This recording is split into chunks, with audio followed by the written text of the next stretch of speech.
Hello, everyone, and welcome to the Fearless Floyd Show. As always, I am your host, Fearless Floyd. Today is Tuesday, December 24th, 2024. This is a pre-recorded video.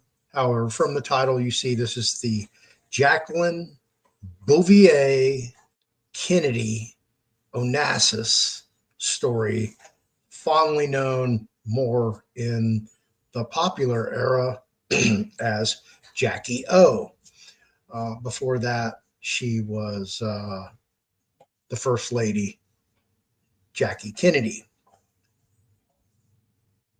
I'm very humbled, proud to be able to have this opportunity to present to you Noel Benoist, former NSA whistleblower, Majestic 12 member, Man in Black. Absolutely, you heard me, Man in Black. And to tell his story from his own life experiences, his own knowledge, because what we have here is you're getting it firsthand. You're getting information that's not, if it is in the public, it's not out there everywhere. But some of the things that I'm hearing them for the first time. You may as well. Whether the videos gain any traction or not, who knows? But what this series is with Noel is I am co-authoring a book with Noel. So as we document each one of these topics, that will be a specific chapter in the book, which let me show you. Here's the name of the book, The Pedagogy of Noel.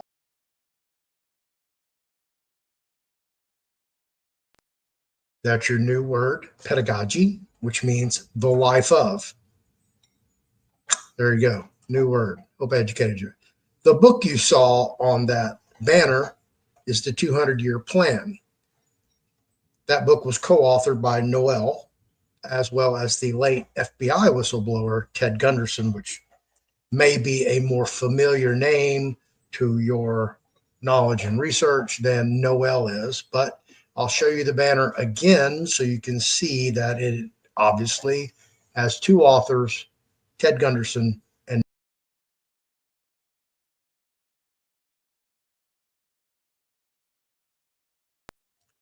and basically what they lay forth in that book is the 200-year plan for the shadow government, deep state, however you want to label it, blankly categorize it, their 200-year plan, how they're going to take over and how they want to take over.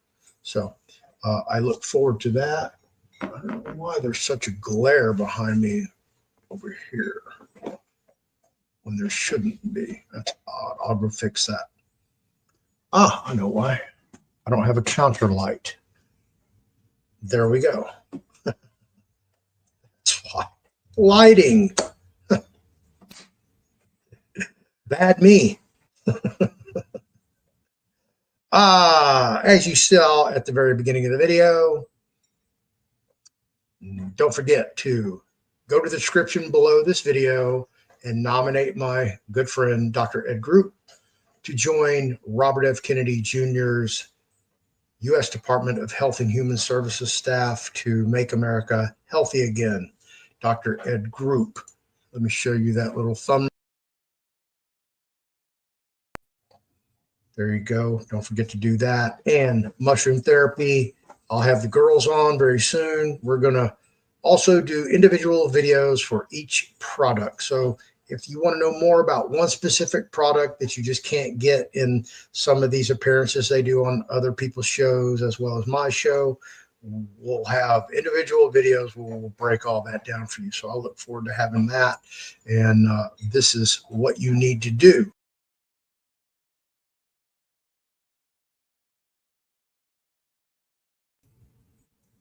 People, pets, dogs, cats, as well as livestock. We have some product called mush puppies, or mush puppies and mush ponies. Ponies are for the equine horses, Shetland ponies, that ilk. And as you saw, 12 days of Christmas. So beginning Christmas Day, December 25th, I will have some type of special that I will run for 12 days. First day on the 25th, I will have to be one item. The next day on the 26th will be two items, just like the song says.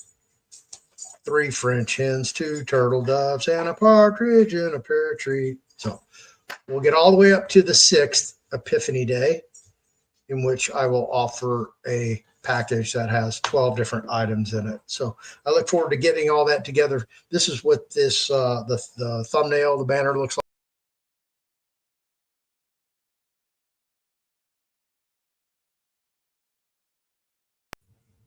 So look for that.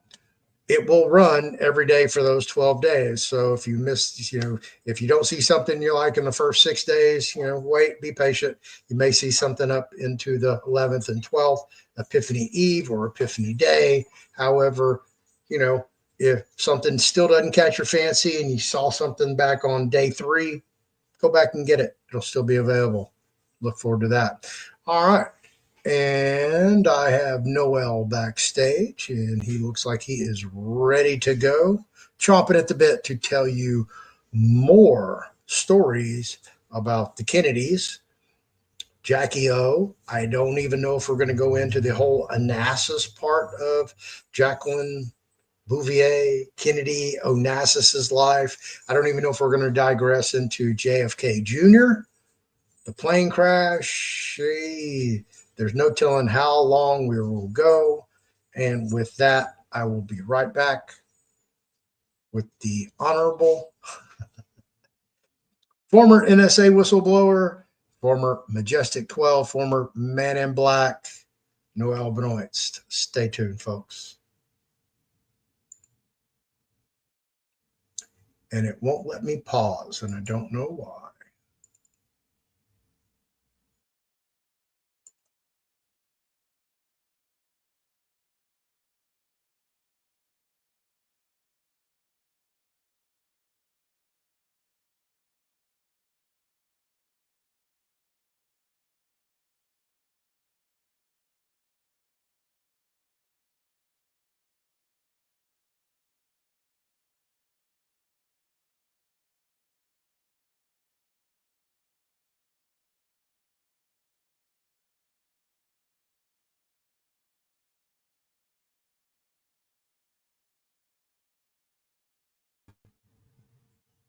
And I have the pleasure of bringing on to the stage Noel Benoist.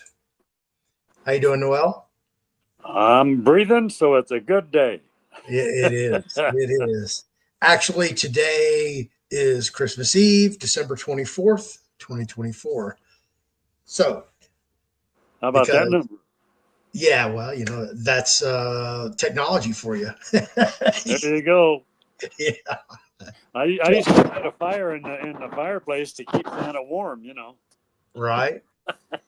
All right. Well, I've done the introduction. Today, we're going to talk about Jacqueline Kennedy Onassis. Mainly, we're going to talk about just the Bouvier, which is her maiden name, Bouvier Kennedy years. Not going to really delve into the Onassis part of it. So, with further ado, Noel, the stage is yours. Jacqueline Kennedy. Yeah, well, Jackie was as basically a really good advisor and in many ways, I think, a stabilizer for John. And I think she was a pretty big influence on the entire Kennedy family.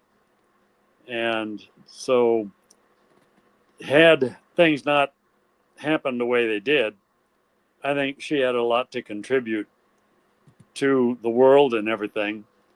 But when everything happened to her, I mean, you love your husband and all of a sudden his blood and brains are on you. That'll throw you for a loop. And I don't think there are too many people that could basically get through that as well as she did. And she realized the threat to all of the Kennedy family. And I think that she knew that they maybe had good idea that she was more informed than a lot of people knew. And so her thing with Onassis and stuff was more of a protection agreement. He really cared for her, but he would do or not do whatever she said, pretty much. And so she went there for protection because Onassis was powerful enough in both worlds that basically MJ12 didn't want to mess with him. He had enough power and everything to really basically make life difficult for MJ12, and that'd be kind of like starting a World War III without a real prize in the balance or whatever. And so that's how she ended up going the way she went. And, a lot of people might say, well, it was some bad judgment or whatever, but they weren't in her position. Sometimes a bad judgment is better than a judgment that is totally bad, ending in death, and who knows what else. So she went that way, and that kind of put the boys on notice. And so and actually in some ways they kind of cooled their heels for a little while. And then basically once Onassis, matter of fact, if people really look at it, once Onassis died, they weren't really going after some of the mob figures the way they could until after Onassis died. And after Onassis died, then they kind of marched on toward trying to diffuse the mob and the mob influence and power in the world. And that's the thing about MJ12, and thing that people really need to realize. And number one, satanic influence is real. Spiritual things are real. And by no means is Satan stupid. And he does inspire or give revelations, so to speak, to those who follow him. The end result is they pay more than I would ever want to pay for doing or having what they have here on earth. And the rest of it, it's like you never pay off your debt after that. So the people have got to realize that there are some, so to speak, unbelievable ideas that people will come up with. And I actually recognized that early. And that's why I actually told MJ12, before I knew how bad they were. I was basically dealing with most of the intel people. Matter of fact, it started pretty much. The Czechoslovakian crisis was going on. The first thing that happened that was a big one was the first airline hijacking. And I think that was in the 67, 68 era. And I told them, put our guys in uniforms, get them as close as you can and take them down. I said, these terrorist people have got to realize it's a death penalty. Otherwise, they're going to increase in power, numbers, and we will pay with thousands of lives later.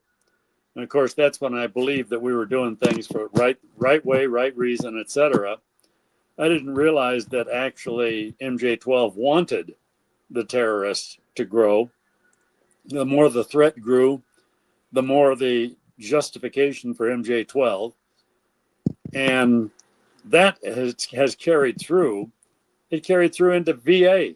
The Veterans Administration basically shafted a lot of vets, and they were putting claims that should be approved the same day on a shelf because they built their own backlog. And the larger their backlog, the larger the crew they have. And the larger the crew they have, the larger the budget they have. And consequently, the larger salary for the main director and assistant director. And so that philosophy it filtered down to other areas by way of people who knew pretty much what was going on. So they encouraged all of that. They fed all of that to a controllable degree, but also to a degree that was disastrous for a lot of people. And really didn't need to happen. It's kind of, as a matter of fact, we got a coin, a head and a tail. And Jesus used the example, we're made to be the head, not the tail. And quite frankly, the tail handles the poop and it stinks. And that's a good analogy for the evil. What Kennedy wanted to do would have worked, and the head would have been great. And, a head can look pretty good. And what they wanted to do, MJ12, is just, it's the exact opposite of the coin. And the results is the opposite. It's in many ways indescribably evil, because these people, they got involved with, they made allegiances and alliances with the Church of Satan and satanic garbage. And I've got some of the stuff in a book. I mean, these people have been going to satanic worships and satanic celebrations and everything. And the thing is, the whole government knew they were out there. The probation departments and law investigative departments got the satanic calendar every year. So they would know what celebrations the satanic group was going through. And if there was a kidnapping or whatever, or a child disappearance, they knew pretty much it was going to the satanic group. But the trouble is, MJ12 was involved with all of that. And a lot of kidnapped children were kidnapped by agents of MJ12 and sold to some of those groups. And all the evil they did, well, we get big money for it. We got to have money off the books in order to fight communism. They have got more excuses, and if a person really thinks about it, the evil of buying and selling children to be killed, sacrificed, body parts to be sold, quite frankly, a communist regime in Russia was never as evil as that. The Hitler regime, that's a different story. Him and his Gestapo and stuff like that, they would take a baby away from a woman, throw the baby in the air head first down on the pavement, and basically try to get the woman to totally lose it. And then they would just take her and use her for their sex toy. And that's about the only regime I know that was as evil as MJ12. And I think they got some of their ideas from some of that stuff. But Jackie was smart enough to know enough to be able to, number one, trust her husband, know what he was really doing. She was behind him enough to support him, just like when I told Donald Trump we needed him to run because he could finance his own campaign and owe nobody anything. The only debt he would have would be to the American people to be a good leader. And he said, well, he would have to talk to the family. And I told him, I said, it'll be dangerous. You're going to need God's protection. And he is enough of a husband that he wouldn't say yes until he talked it over with the family. And he took some time. We started working on him in 2011. We gave him a copy of our joint intel report, encouraged him to run. And then I would follow up. And after they killed Ted, I let him know they killed Ted. And I told him, I said, that's how dangerous it is, but we really need you. And I let it roll for like 2012, 13, 14. And then kind of let him see things going on. And then in 2015, I kind of a little bit stronger. I said, hey, you're the only one that can do the job. You can finance your own campaign, owe nobody anything. You can be faithful and loyal to America as a good American. And I believe that God has called you to do it. If you make a covenant with God, what you're going to have to do, you're going to have to get your life straight, make a covenant with God, and because you're going to need his protection. And then God will protect you, and our people will give you a landslide victory. And I told him, I said, you got a chance to go down in history in a very great way. And I think that's where he got some of his statements when he told people he'll be the greatest president in history.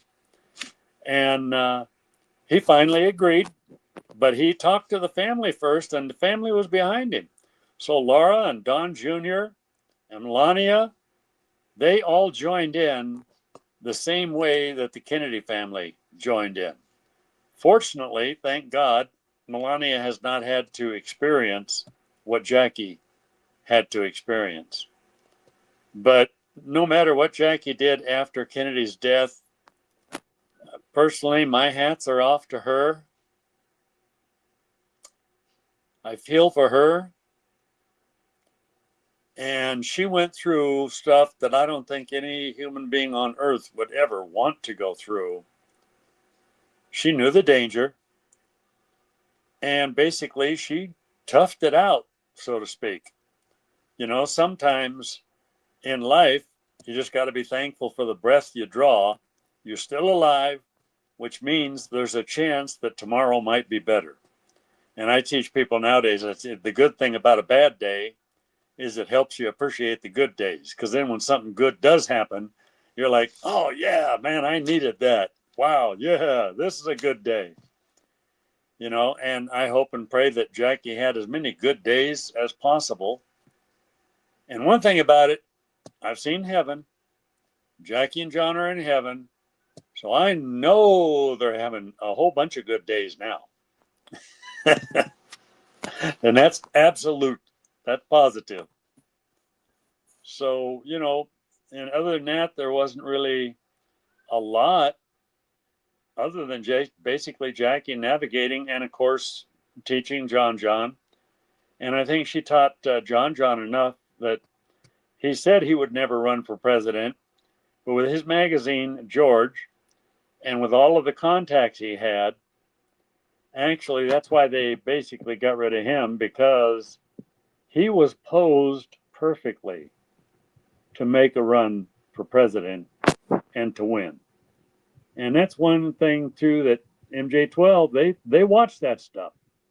And they watch people who are posed perfectly to be a president, and they'll visit the individual and let them know what it's going to be according to their view. With Donald, they couldn't do that. I mean, he got a visitation and he's like, hey, you want to fight? I'm in. I'm a fighter. And he's got the resources to do it. And so with him, they just figured that they would flood him and that they were going to win that election. But God had myself and people who listened to me ready for a little surprise. And that's what I try to get Washington to realize. So many times I've quoted that quote, loose lips sink ships. And even Donald falls prey to it once in a while, like the stuff with politics is like a golf game or a basketball game or whatever.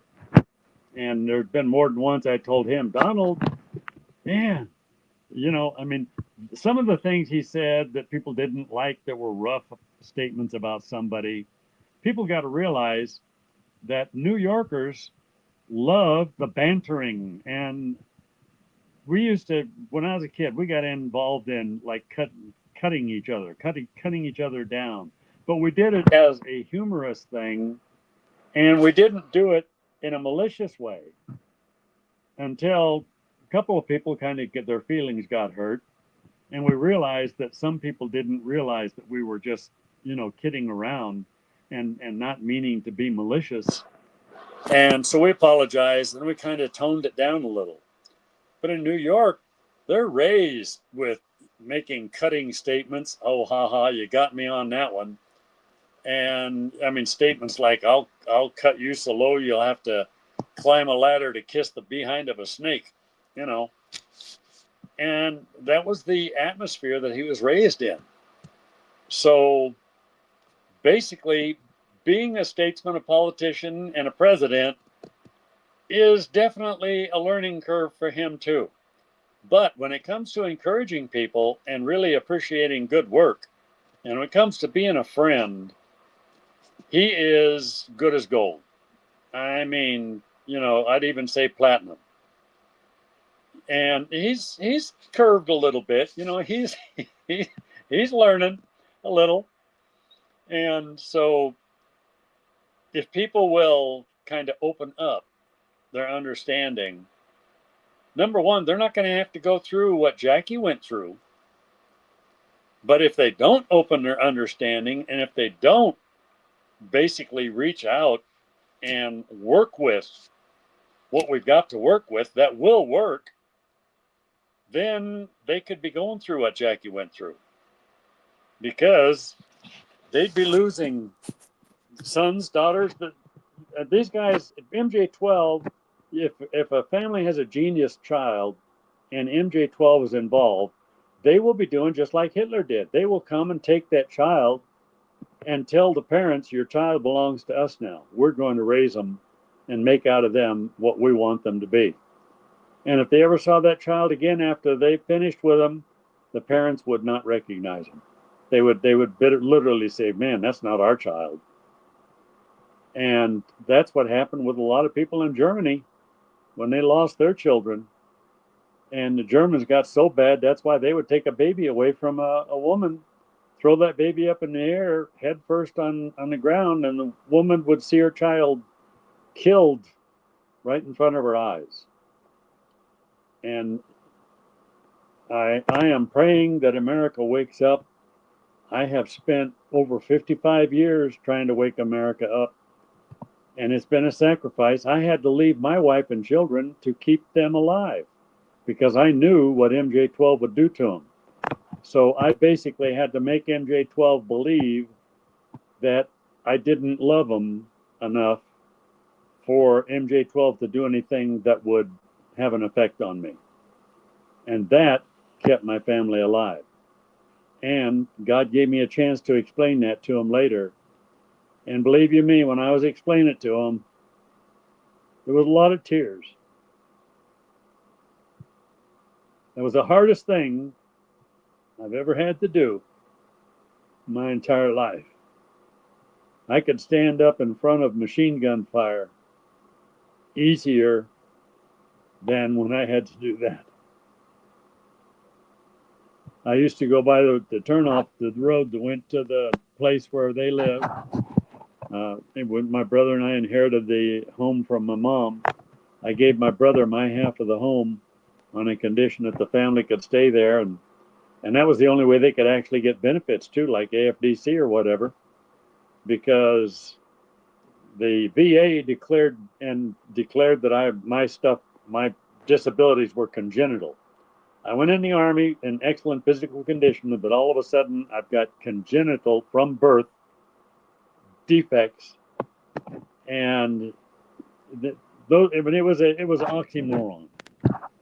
And so I knew to get them taken care of, I couldn't be there. And if I did stay there, I knew that if MJ really wanted to go after me, my family they'd kill them in a way that they either blame it on me, look like I did it, or in a way that would just kind of like blow Jackie's mind. It would blow my mind.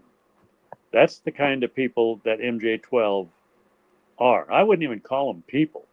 I call them, that's the kind of demon-possessed beings that MJ12 become as they move into that seat. And actually, they sign a contract with Satan when they become one of those seats. They had me sign a contract, empowered for life, but they didn't say it was with Satan. And that gave me a legal loophole. I thought I was signing on to serve God and country. And that's why then God provided a way for me to break the contract. And they said, you signed a contract for life. You know, that's when they said they'd use my brain in a jar and they'd use me in a wheelchair. And that's why I told them, no, you won't. And they said, we'll reinforce the contract. I said, no, you won't. And I said, not only that, I said, you didn't tell me I was signing a contract with Satan. And they would reveal that the contract was with Satan when you went through a ceremony to take one of the 12 seats. And I wasn't going there. And of course, Satan throws the thought in your mind, in my mind, well, if you go there in a very short period of time, you'll be number one, and then you can change the whole thing and make it good. The thing is, the stuff you do getting there, a person would be turned over to a reprobate, no salvation, before they ever hit seat number one. So, but that's the stuff that's the way the devil works, and that's the way people serving the devil work. They promise you this big, beautiful, wonderful promise, and they give you the manure that may have been planted by it. And that's about it. For some reason, it's 56 degrees, partly sunny in Houston, and my electricity's flickering for some reason. That's the spiritual stuff. Spiritual power. Yeah. And So boy, I have plenty of the evidence of it. if I freeze up or something wonky's happening on my end, StreamYard automatically has the feed, so it'll continue recording. So don't stop on your end, even though I'm not here. Yeah. Yep. We just had the Holy Spirit through those circuits there. Well, my whole router reset, so I didn't have any Wi-Fi, so I'm disconnected from the recording, but you're still recording. Cool. Yeah, it's crazy. All right. So while you were talking, I popped up the Wikipedia on Jackie. So, yeah, basically talking about everything. So obviously she's a very educated lady. Came from a good family. Yeah, Bouviers were fairly prominent in Europe. And the Benoist with the OIST are actually prominent. And matter of fact, a lot of people don't know it. I'll say it again. If the person's name is Benoist, OIST, right, that came from Benjamin of the tribe of Benjamin. And all of the Benoists are related to one another and to Benjamin himself. The OIT came somewhere between 1495 and 1515 when a French emperor and a German emperor married an empress from the other country, and the German wanted to have influence in France, the French wanted to have influence in Germany. So consequently, pommes frites is French fries. Papier is the same in both languages. And orange is the same in both languages. They took the phone away from German, and the royalty phones purchased the right to keep it, so then phone became a sign of royalty.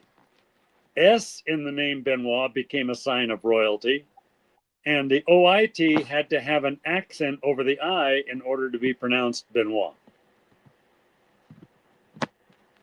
Okay. Ha. Wow. History. Yeah, I'm looking at the Bouvier family over here, and their connections are connected to the Vanderbilt family. Yeah. And they worked on Wall Street. So, yeah, they were definitely prominent. Inherited $250,000 to equivalent to $4 million today, which he lost some of it in the Wall Street crash of 1929. Right. Wow. There you go. All right. Jackie O. So did you have any interactions with the former First Lady preceding JFK? No, not directly. I mean, I knew some of her history, and of course, JFK met her when he was in the Senate, et cetera, going for Senate and all that. And I knew some of the history of the family. Matter of fact, it's kind of like Bouvier was a pretty good family on this side, right. and that's why they had some of the information and knowledge, because then they were sort of the family that was the opposite of the Bilderberg. Okay. And it's kind of like Soros today, and then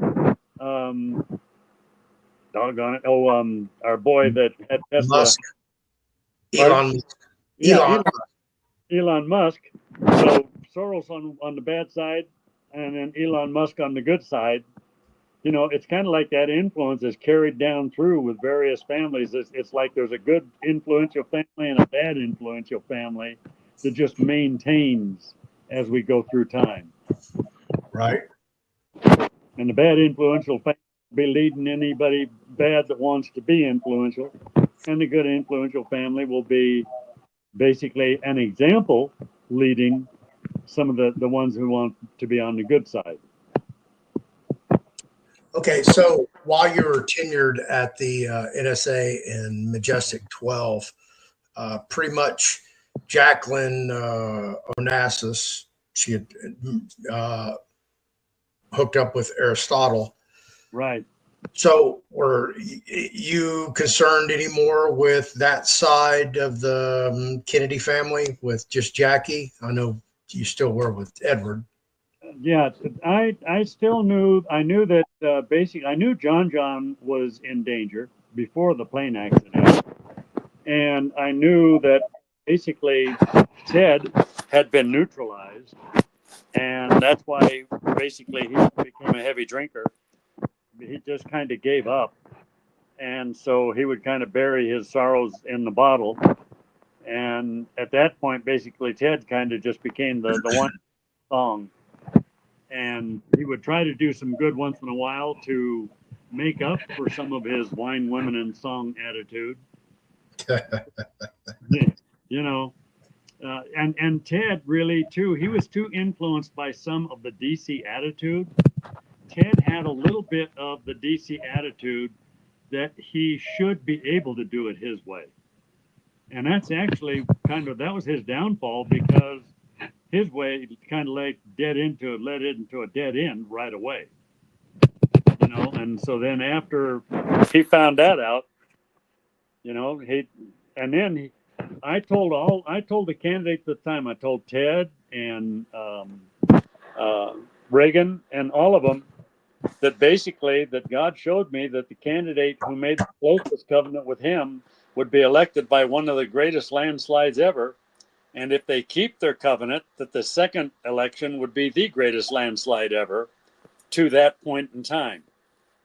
And then when things went the way they did, and Reagan did what he did, opening the convention, I told him, I said, "You're the one." And then I told Ted Kennedy, I said, "Ted, I know you'd like to be the one. The trouble is you've got too much DC in you. You want to do the plan your way in God's name." And I said, the plan is not going to work unless it's people following God his way. We as humans are not smart enough to outsmart the devil. Right. And the thing is, that side is inspired by the devil. There's only one way we're going to beat MJ12, and that's basically through prayer and the Spirit leading. And I've got the knowledge about them, but I've also got the prayer connection, and I have headed them off not through my intelligence. I've headed them off and dead-ended them so many times, but it has been through prayer. God had me do or say something they totally did not expect, and they weren't ready for it. That's the way we beat them. Okay. Anything else you have on Jackie O? And after she went with Onassis and stuff, she kind of just basically retired out of the scene and just tried to more or less have some facsimile of life from there on to try to just make it through, you know. And there are a few people that ministered to her, I know, you know, and so I think basically faith brought her around a little more, and she gave her a little more hope. You know, I know more than one person told her, "Hey, Jack's in heaven. You'll be with him again there, and it'll be even better than on earth," you know. And that's pretty much what she was hoping for. Okay. Well, because when Aristotle died, she came back to New York and became an editor. Yeah. At what, Cosmopolitan or something? Right. Yep. Yep. And by then she gained a little more balance to where she could do that. You know, for a while there, she couldn't do that. She wouldn't have achieved that. But by then she stabilized enough, more or less, to do something to get through this life. And that also helped her basically teach John, and that gave him more or less a platform to start his magazine, George. Right. It You know, still and exists his today. magazine, George, was like more politically targeted. Yeah, absolutely. Still is. Yeah, yeah. You know, and she supported him. You know, and she just basically let him know that, hey, you know, it's a dangerous walk. But she knew she couldn't make his choices for him. But it was MJ-12 that took them down. And the same way they tried to say that John Kennedy is still alive. And I looked into some of those reports, and there were a lot of people who believed he was still alive. And the damage to his brain and everything, there was no way he would be, if his body was alive, he'd be brain dead. But they worked on basically presenting a double. He was one of the double projects that they wanted to convince people. And actually, there's some people that met the double that believed John was still alive. So is this a person that A double for JFK. that has been surgically altered to look Right. like? Okay. Yeah, Not a synthetic, not a clone, not he's not somebody a synthetic clone. Yeah, he Yeah. was an imitator like me, doing comedy routines, impersonations, and I met the guy at one time way back when, and knew where he went, and he really had a really good Kennedy imitation. He thought my imitation was good, and I thought his imitation was good. So That's yeah, funny. Swapping stories. yep. So, and at one time I could do a really good, I could do a voice. And if you had, like, say, a voice imprint deal, Right. my voice imprint would come out like Kennedy. Right. Now, let Yeah. me ask you this. And I have no idea if you know or not. What was what was the intel community's outlook on JFK's proclivities of having extramarital affairs and Jackie's reaction response, if she even knew? What did that look like? How did they Well, control that? see, in actuality, JFK didn't have extramarital affairs. Every woman and guy he met with were agents that were bringing him intel on the mob and MJ-12 connections, and especially Marilyn Monroe, because she did not have sex. It was too painful. Right. But Yeah. what happened is, when it started coming out as more of a disgrace and people started believing it, that's when Jackie said, hey, I don't mind what you're doing, but what you're doing is starting to bring disgrace on the name of the family. Right. And that's when he passed Marilyn off onto Bobby. Okay. So then they told Bobby's wife, hey, look, we got some stuff going on. There's going to be some stuff that'll look a little fishy. It's not fishy. And Jackie shared with Bobby's wife, they've got Jack meeting with Marilyn and having an affair. It has not been an affair. Marilyn has been doing something for the boys that she will continue to do, and we can't tell you about it.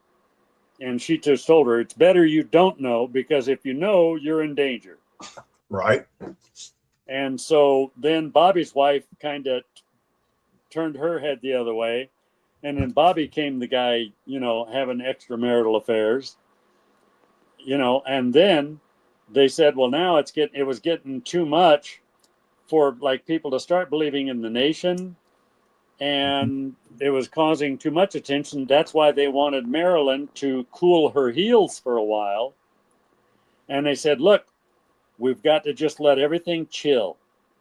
Let all the dust settle. Take a break. And later on, we'll take a different approach and come at it from a different direction, and we'll get some more done. And Marilyn freaked out, afraid that they were using that as an excuse, and she was afraid they were going to basically let her get nailed by the mob. So she threatened to go to the press and tell the whole thing, and she was going to go tell all.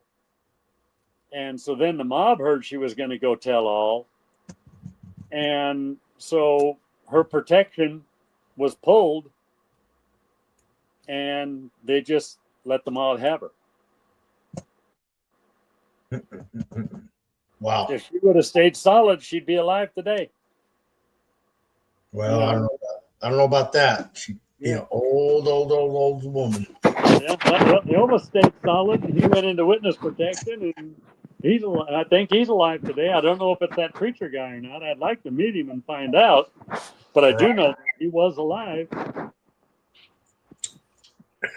So, all right. Did I send you a picture? I had a picture that had a time date stamp on it. I think it was like 2021 or something like that. Had a picture of Elvis and his gold records behind him. And it was when they let him meet his old girlfriend. Oh, yeah. And I told him, I says, guys, let him have some life, man. Let him get together with his girlfriend.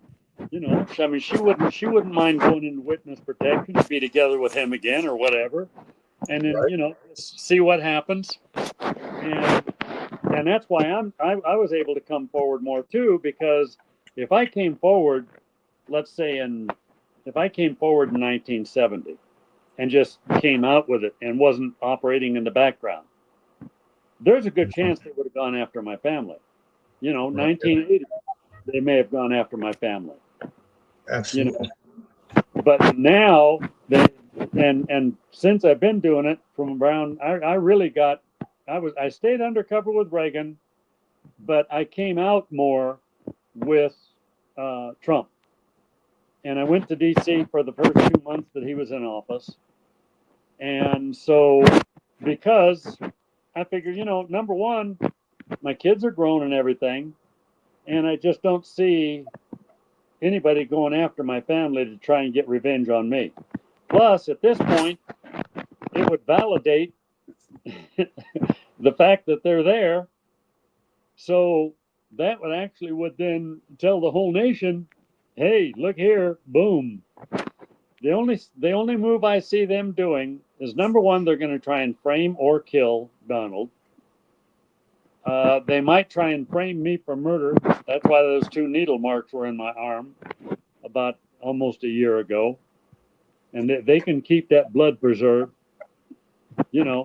So basically, that's another reason I try to keep everything public too, so the public knows every minute what I'm doing. And that kind of precludes them from framing me for something. In 2 places at the same time. Awesome. Well, I can't think of anything else to ask you regarding Jackie O. Can you? You have anything else? She's a little bit of a shorter story.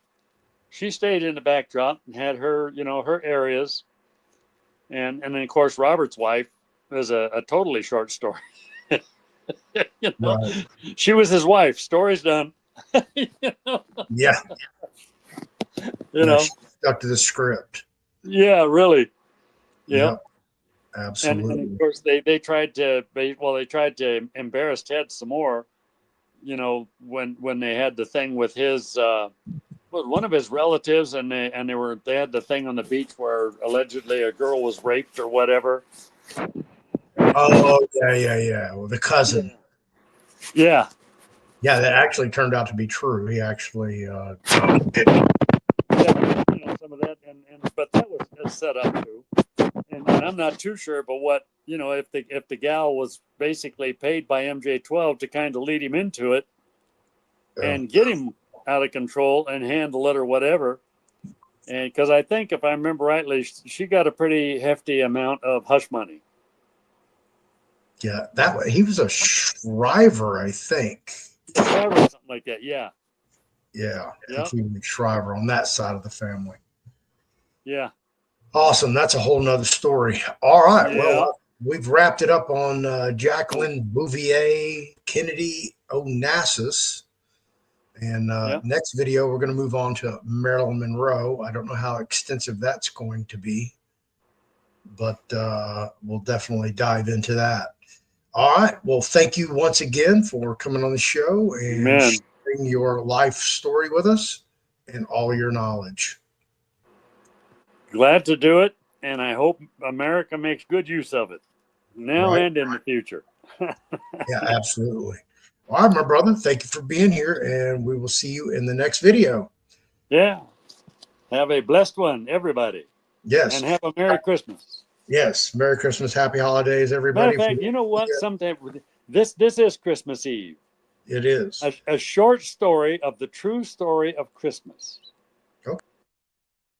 And I shared this with Fox 10, and they loved it because when I was a child, I went up and I was at Elks Club, and I went up to see Santa, and I asked him where Rudolph was, and he said Rudolph swallowed a cracker and had a sore throat and couldn't be there. And I was singing when I was 4 and 5 years old, and I sang Rudolph the Red-Nosed Reindeer a cappella to about 3,500 Elks at an Elks Club convention. Got a standing ovation, and I came back to our table, and my brother was under the table, and he said, "You embarrassed me." And then a little bit later, we went to the bathroom, and he told me, he said, "There's no Santa Claus." And I was upset. And I went to my dad, and I said, "Dad, John told me that there's no Santa Claus."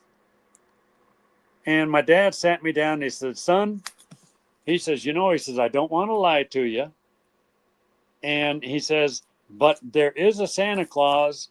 It's just a little bit different than the world looks at it." And I said, "Okay." And he said, the original story of Christmas, there was a guy in Israel, and his name was Nikolai. And Nikolai loved people. And according to the Jewish faith, 10% of everything you produce belongs to God. That's the tithe. But they also had a deal 25% of whatever you produce was for the poor. And in the ministry would see to the distribution of that 25%. And people could go into the fields and glean 25% of the fields. And he says, Nikolai wasn't like an entrepreneur, and he followed God. And there's another part in that commandment that says, if you really want to get blessed, add a fifth part. Well, 1/5 is another 20%. So I said, a good Hebrew believer was giving not 20, not 25, not 45, but 55%. And he said they believed that 55% made God the senior partner. And as the senior partner of your farm or your business, you follow what the senior partner wants in order to make that business to succeed, and you're going to succeed. And they had stories where basically Nikolai, his fields would produce tenfold what other fields produced. And he was very wealthy. When plagues came, his fields were untouched. And Nikolai started a shoe store and a clothing store. He started getting into furniture, clothing, shoes. He was one of the first entrepreneurs.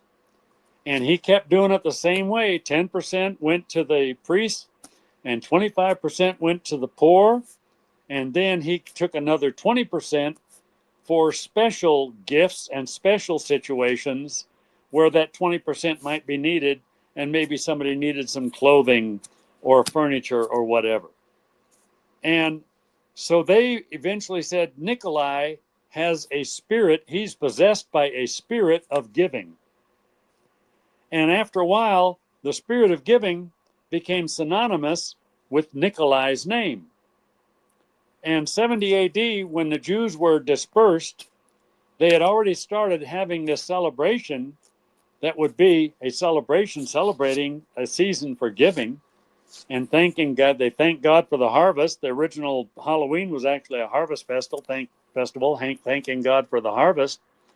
And so then they started having this deal, thanking God for the year and everything, and Nikolai giving presents and all.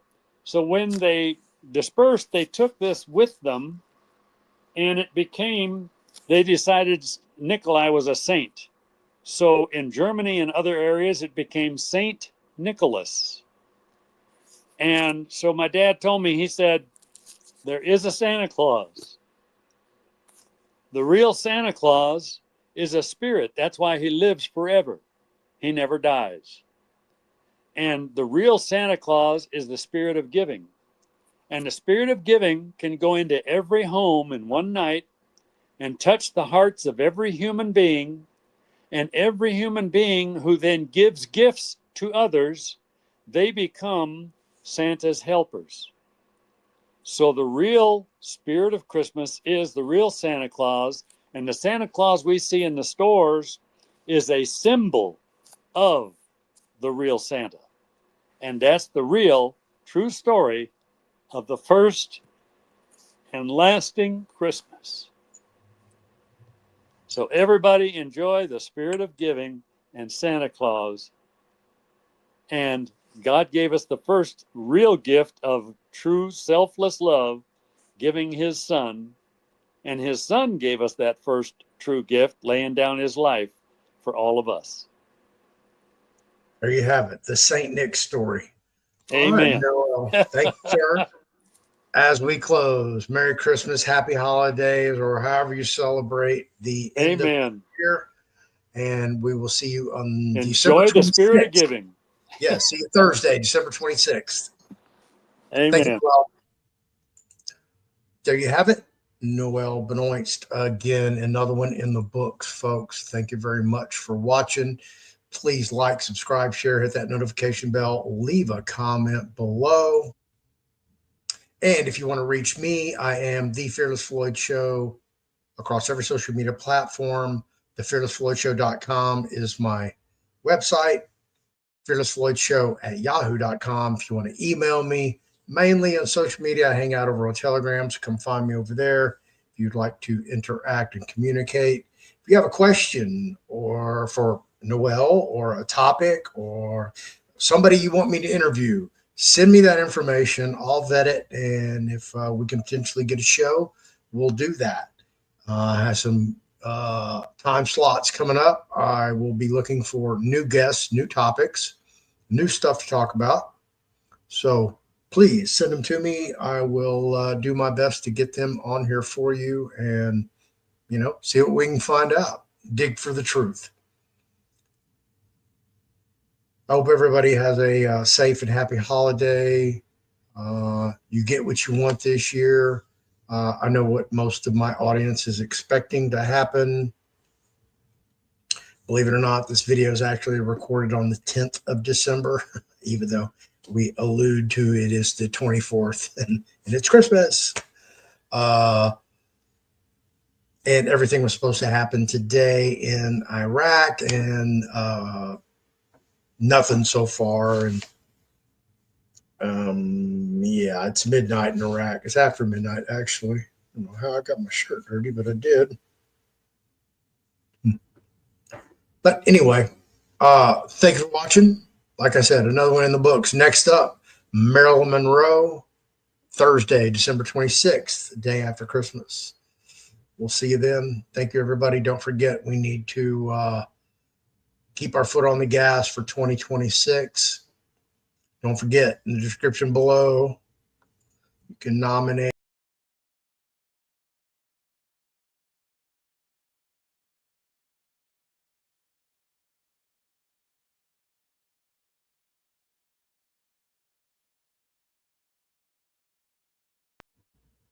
Thank you for being here, everybody. I'll see you in the next one.